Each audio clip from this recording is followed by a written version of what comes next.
عمهم اغتصبهم والاتنين أطفال. دي مش جملة من فيلم ولا سيناريو احنا بنتخيله، دي جريمة حصلت فعلا جوه بيت، جوه مكان المفروض انه أمان. بس السؤال اللي يخوف بجد مش ايه اللي حصل، السؤال هو ازاي محدش حس غير بعد ما الكابوس كبر. وما تنساش انه ورا كل حيطة في صوت، وورا كل قصة في سر.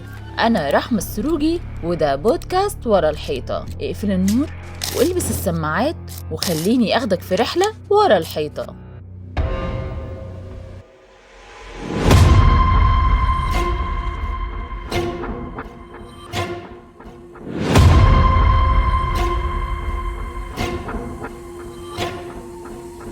في قصص بنسمعها وبنقول مستحيل تكون حقيقية، لكن اللي حصل المرة دي كسر كل حدود الخيال المرعب.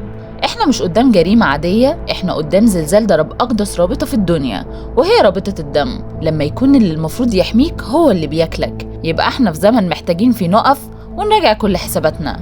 الواقعة بتبدأ من بيت بسيط المفروض انه مليان أمان، لكن الأمان ده كان وهم. عم تجرد من كل معاني الرحمة والرجولة واستغل صلة القرابة علشان ينهش في لحم بنات أخوه، بنتين لسه في عز طفولتهم تقريبا 13 و14 سنة. بدل ما يلاقوا منه الحنية والسند، لقوا ذئب بشري بيغدر بيهم في غياب أبوهم. الموضوع ما كانش مجرد غلطة أو لحظة ضعف، ده كان مسلسل من العذاب والترهيب استمر لحد ما الكارثة انفجرت. والصدمة كانت هنا. الغلط دايما ليه ريحة، والجريمة مهما اتسترت القدر بيكون ليه كلمة تانية. الصدمة ما كانتش بس في الاعتداء، الصدمة اللي هزت جدران البيت والقرية كلها إن الرحم خان صاحبه والبنات حملوا.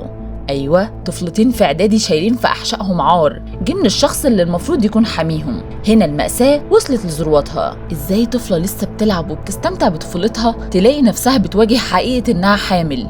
ومن مين؟ من عمها؟ ده مش مجرد زنا محارم، ده إعدام لجيل كامل وتدمير نفسي مش هيتصلح بمرور سنين. الجريمة هنا ما كانتش لحظة ضعف، دي كانت ممارسة سادية متكررة. كان بيستفرد بيهم واحدة ورا التانية، كان بيقتل فيهم الطفولة كل يوم. البنتين عاشوا شهور ويمكن سنين في سجن من الصمت، سجن بناه العم بتهديداته. كانوا بيشوفوه في الصالة بيضحك مع أبوهم، وفي أوضهم بيتحول لمسخ بيسرق منهم براءتهم وطفولتهم. لما الأم اكتشفت المصيبة الدنيا اسودت في وشها. الصرخة كانت مكتومة في الأول، أخو جوزي، السند. كان ممكن تخاف من كلام الناس، كان ممكن تداري الفضيحة وتقول الستر، لكن الأم دي قررت تكون بطلة، قررت إن حق بناتها أهم من أي صلة رحم مسمومة. الأم واجهت جوزها وواجهت عيلتها وطلعت تجري على مركز الشرطة. الصرخة دي هي اللي بدأت تكشف اللي ورا الحيطة، وما أقدرش أقول إنه مجرد وحش، لأنه حاجة أبشع من كده بكتير.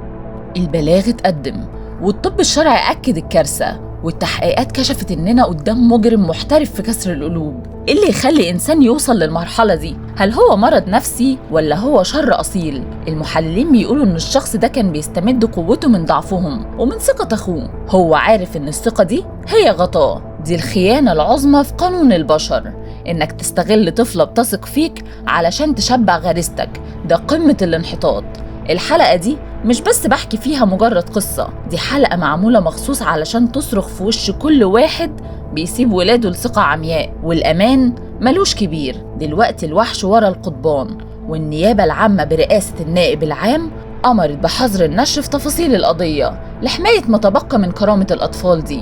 لكن الحظر مش معناه النسيان. رسالتي لكل أم وأب، ولادك هم عرضك الحقيقي مش كلام الناس. لو حسيتوا بنظرة غريبة، بلمسة مش مريحة، اتكلموا، اصرخوا، واحموا لحمكم قبل ما يتاكل. المنوفية النهاردة بتطالب بالقصاص، ومصر كلها مستنية الحكم اللي يبرد نار القلوب. في ورا الحيطة بنكشف المستور، مش علشان الفضيحة، لكن علشان الوجع ده ما يتكررش تاني. تفتكروا هل الإعدام كفاية لشخص ذبح براءة طفلتين من دمه؟ ودي كانت نهاية حلقتنا.